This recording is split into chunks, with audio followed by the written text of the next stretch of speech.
جا کاتێک باز لە شۆڕش دەکەین زۆر جار مێشکمان بۆ دەنگی چەک و مەیدانی جەنگ دەچێت بەڵام ڤیان ئامارە پێی وابوو گەورەترین شۆڕشی زمانە.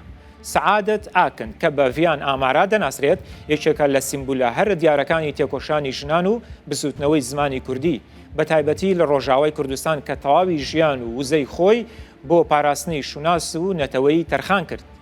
ڤیان لە ساڵی 1982 لە گوندی ئامارای سەر بە شاری ڕوحایی باکووری کوردستان لەدایک بووە. هەر لە گەنجیەوە هەستی بەو زوڵم و چەسانەوەیە کرد کە بەرامبەر بە زمان و کولتوری کوردی دەکرا. دوای ئەوەی خوێندنی لە زانکۆی دیجلە لە ئامە تەواو کرد ڕێگەی تێکۆشانی ئازادی هەڵبژار. بۆ ڤیان زمان تەنیا ئامڕازێکی سادەی قسەکردن نەبوو بەڵکو وەکو خۆی دەیگوت زمان جەستە و ڕۆحی نەتەوەیە. ئەو لەو بڕوایەدا بوو کە ئەگەر گەلێک زمانی خۆی لەدەست بدات بوون و شوناسی لەدەست دەدات.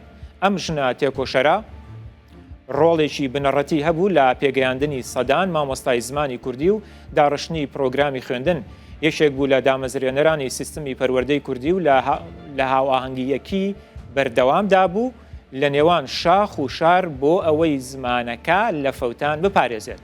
کاتێک ساڵی 2011 شۆڕشی ڕۆژاوای کوردستان دەستی پێکرد ڤیان یەکێک بوو لەو پێشنگانەی ڕووی لە پارچەیەکی نیشتیمان کرد. ئەو دەیزانی شۆڕش بەبێ زانست و زمان سەرکەوتو نابێت. بۆیە لە عەفرین کۆبانێ و جزیرە گوند بە گوند دەگەڕا بۆ ئەوەی قوتابخانەی کوردی بکاتەوە.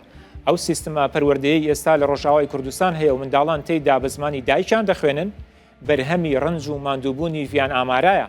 بەڵام مخابن ڤیان ئامارە لە 26 تەموزی 2013 کاتێک لە لوچکەی کار و تێکۆشاندا بوو لە ڕۆژاوای کوردستان گیانی بەخت کرد و لە گوندی کەنداڵ کە بەشێکە لە کۆبانێ شەهید بوو.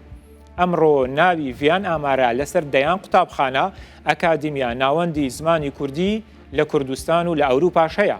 ئەو میراتێکی گەورەی بۆ جێهێشتین فەلسەفەیە کە دەڵێت بۆ ئەوەی ئازاد بین دەبێت بە زمانی خۆمان بیر بکەینەوە بە زمانی خۆمان بنووسین و بە زمانی خۆمان بژین. ڤیان سەلماندی کە زمانی کوردی تەنیا ئامڕازی ئاخافتن نییە بەڵکو سەنگەرێکی گەورەی بەرگریە لە بەرامبەر سڕینەوەی نەتەوەیی.